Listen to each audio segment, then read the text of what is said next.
5 years ago, my father was given a grim diagnosis. 4 years ago, he passed away in an ICU with me by his side. What happened in that year's time completely changed the course of my life and my career. This is his story.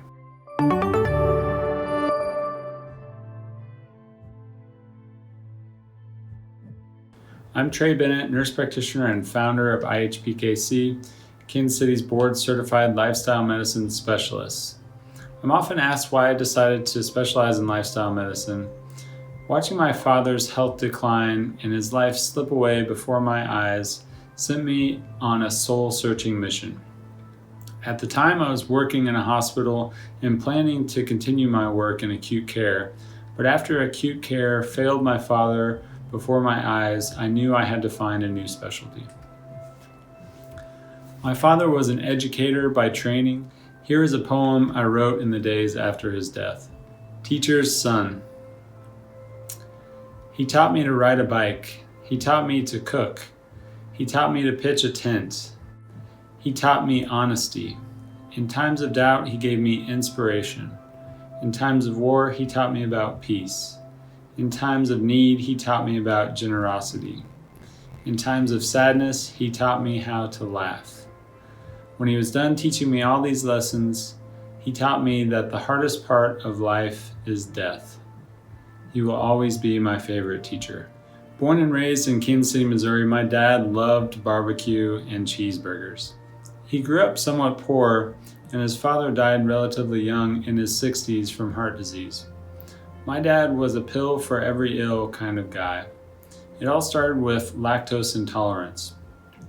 He found that if he pre-medicated with an enzyme such as lactate, he could eat ice cream and other dairy treats that otherwise made him sick. In his 40s, he was diagnosed with high cholesterol and placed on a statin medication. He wrote this about his beloved cheeseburgers. I sadly admit that the cholesterol scare has slowed my search for the world's best cheeseburger. When he refers to the cholesterol scare, this is when it was discovered that high cholesterol leads to heart disease. Nonetheless, he had found a pill that would still allow him to eat the burgers and hopefully reduce his risk from dying of a heart attack. There was just one problem.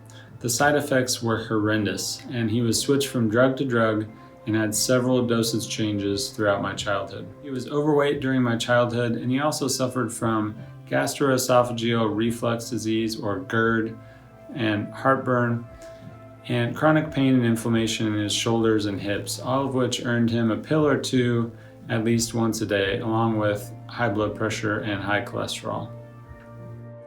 What started decades before with an over-the-counter enzyme was now a handful of prescription pills a day. On the surface, my dad was the ideal patient. He took his medications as prescribed and never missed a checkup. So where did he go wrong? Studies show that Americans overestimate the protective effects of pills and procedures and underestimate the risks of these treatments. The primary lesson I learned from my dad's death is never to underestimate the benefit of healthy lifestyle modifications. You see, soon after his diagnosis, his cardiologist recommended he make a lifestyle change, but my dad was too stuck in his ways. Now we'll never know if lifestyle medicine could have saved his life. But I've come across some evidence that, given the chance, lifestyle changes based on the latest medical and scientific evidence may have, at the very least, prolonged his life. Lesson number 2. Never forget that what you do for or against your health affects your whole family and future generations. Now my daughter will be growing up with one less grandfather, and myself without a father. Lesson number 3. Don't believe the prognosis. You can believe the diagnosis, but always refuse to believe the prognosis, which is often an estimated lifespan after diagnosis, such as months left to live. Especially do not believe this when it is grim. My father believed his prognosis, got his affairs in order, and prepared to die.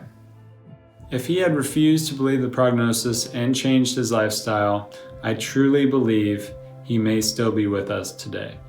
Had I known what I know now 5 years ago, I may have changed his outcome.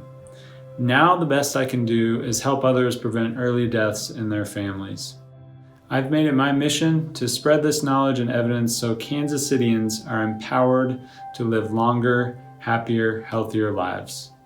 Take care, happy Father's Day, and be well, Kansas City.